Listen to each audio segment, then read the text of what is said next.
In this video, I'll show you how to fix, in case you're having issues, your Canon MAXIFY MB2720. The easiest thing you can do in case you have an error appearing on the screen that comes back and you don't know how to get rid of it is to simply unplug this printer from the wall outlet.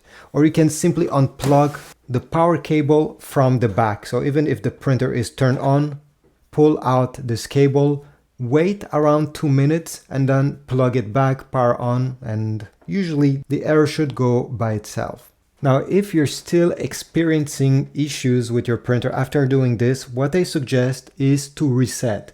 You can reset the whole printer, so you can do a factory reset. The printer will be like brand new, or you can reset a specific function of this printer, which is great because maybe the problem is only with your Wi-Fi, but you want to keep all the other settings intact.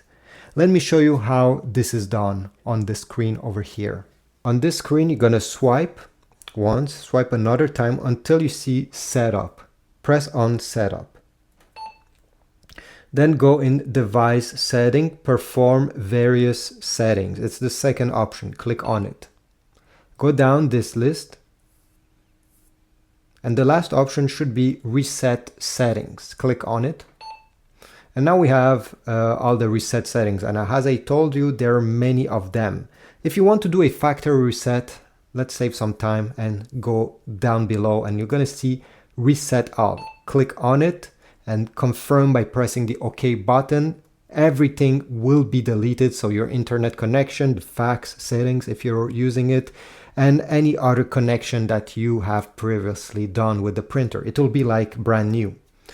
As I told you, you can also simply reset, for example, the fax, simply reset the email address book, and other settings. Like if you want to reset the Wi-Fi, it's this one, LAN settings only. Click here and it will be disconnected for any networks that it was previously connected, and you can start fresh. So this is about it. It's not more complicated than this. The video was helpful. If so, please leave a like and comment down below. Check my Amazon links down below if you want to get some ink, some paper, or even a brand new printer. Every time you do so, you support my channel. Thanks again, and I'll see you in the next video.